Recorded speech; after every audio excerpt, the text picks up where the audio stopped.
So here I am in my new shed, which has made a few appearances on my last videos. I have had a few requests to show you around and do a little tour. And also the lovely Rebecca from Mornings at the Allotment got in touch, and she's doing a tour of her shed as well. So we thought we'd do a little collaboration and we would show our sheds because they're quite different. Hers is really big and very practical.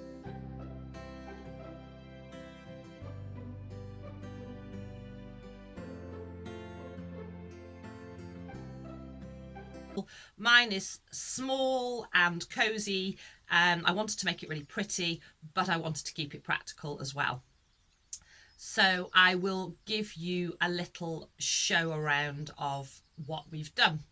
So before I show you around from the outside and the inside, it's a second-hand shed. I found it on Facebook Marketplace.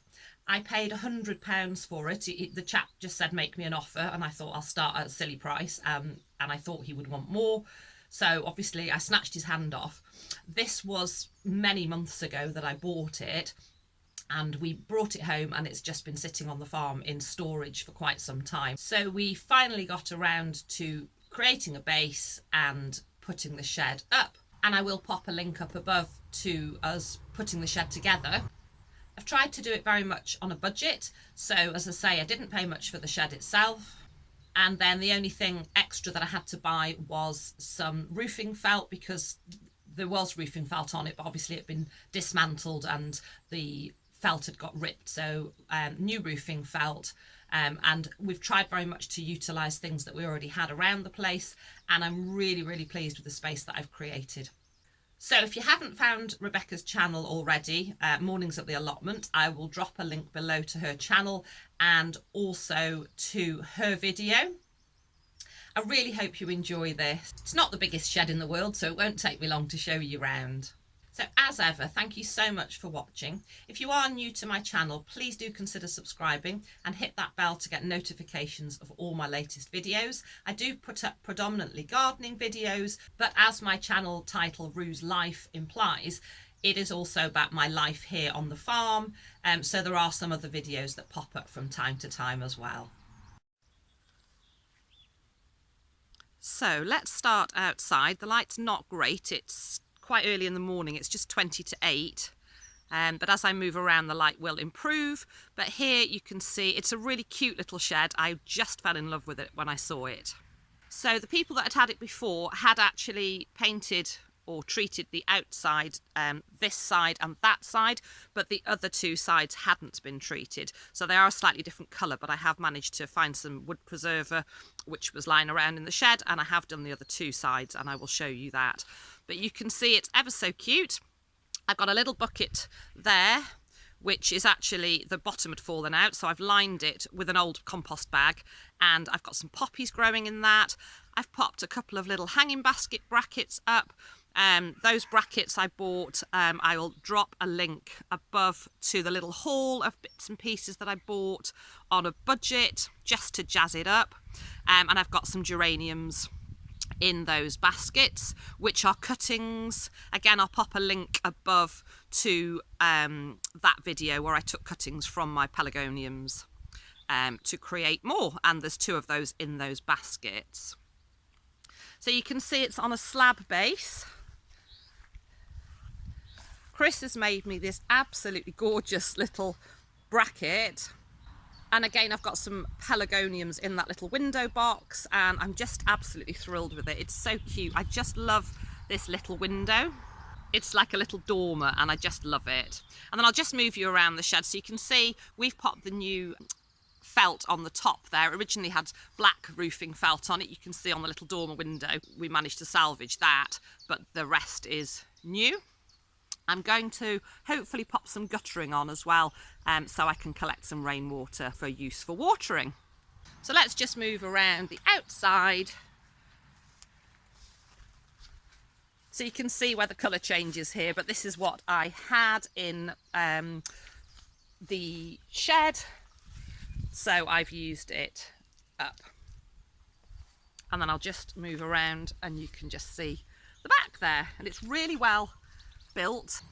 I think the chap I bought it from actually made it himself. It's really heavy, but it's really good quality. Sorry if there's a fence in the way there. I'll just back up a bit. There we go. So that is my little shed from the outside. So let's go inside. So the door actually opens inwards rather than outwards, and we did consider changing that. There was an incredibly complicated lock system on the door, and I think that the reason that it was designed the way it is, I'll just close the door, just bear with me.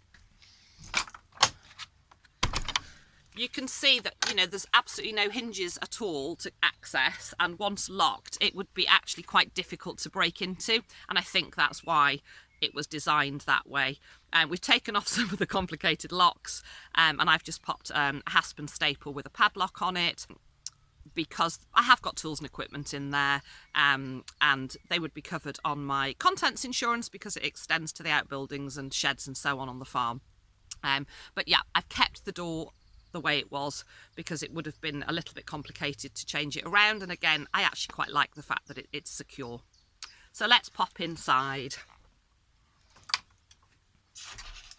So I really wanted a space that was a cosy place for me to be, and that I could use not just as a storage area, but also a really lovely place to come and sit for sorting through seeds or just to read a book.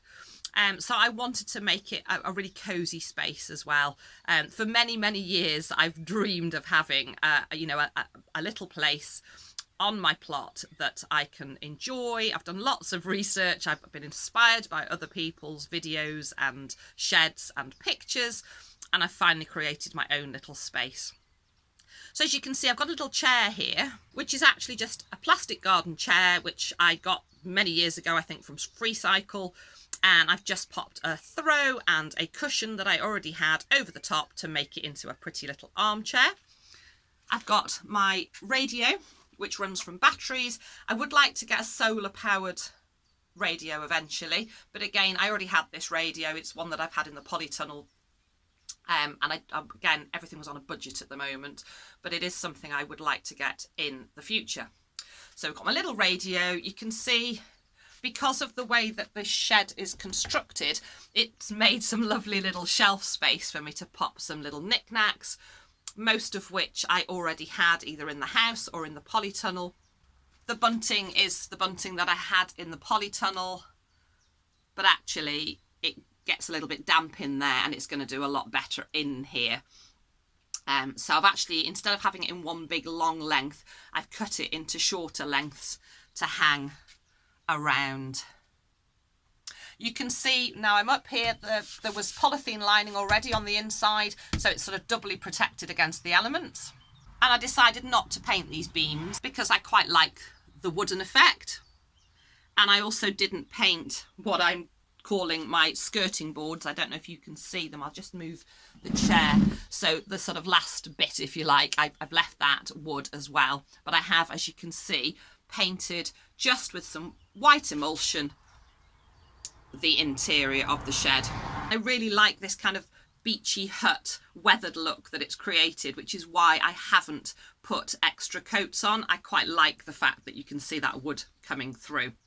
So as I say, I've got my little chair here in the corner. I have got my gardening books here, including my notebooks, which I use an awful lot, which used to be in the house. And it's just lovely to have everything in one place.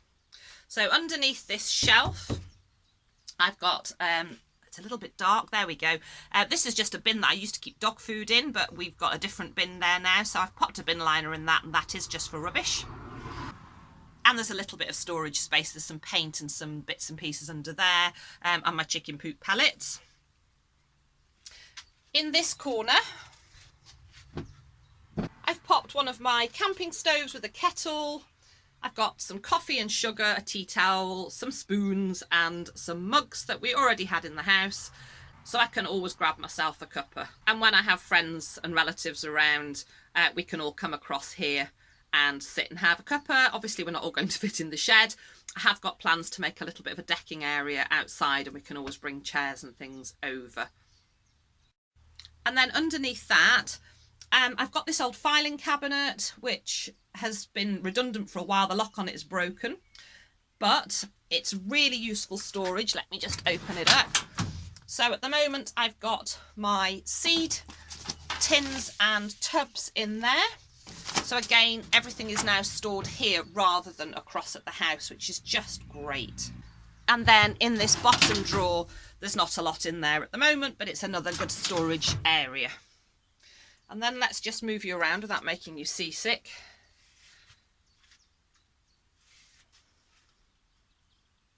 So behind the door, this is where I've got lots of storage area, even though it's a small shed. So I've got my tool things in this corner. So tools and canes and so on.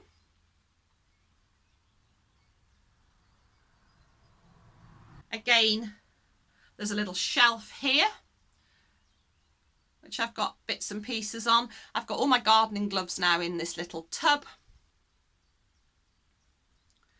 I've popped nails to hang tools on, and this is really handy storage to pop bits and pieces. I've got my knee pads and my dibber and other odds and sods. The eagle-eyed ones of you will see there's some beer there in the corner. That's not so I can pop out and have a crafty drink. That will be for my beer traps on the plot. And then down here, I've got a tub which has got some bits and pieces in it, my trusty trugs, and then other various bits and pieces. Finally, my netting has arrived, my brassica netting. I did intend to get that up over the weekend, but the weather's just been awful. This is my solar powered fan, which I use in the polytunnel during the hotter months. And then just some bottles of water, which I use for making a cup of coffee or tea. And then I've got some little solar powered lights. If I just move the panel, they might come on. Bing!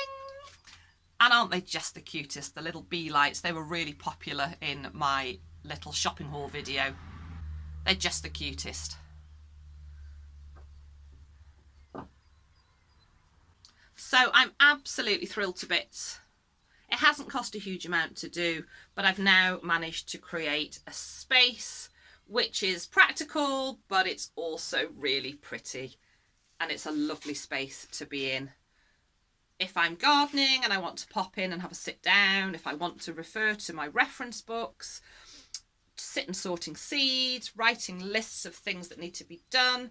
I have got a little board here with jobs on it which I can tick off as I do them, but also it's a really lovely space to just come and sit with a cup of coffee in the daytime and read a book, or even with a glass of wine or a nice gin and tonic in the evening.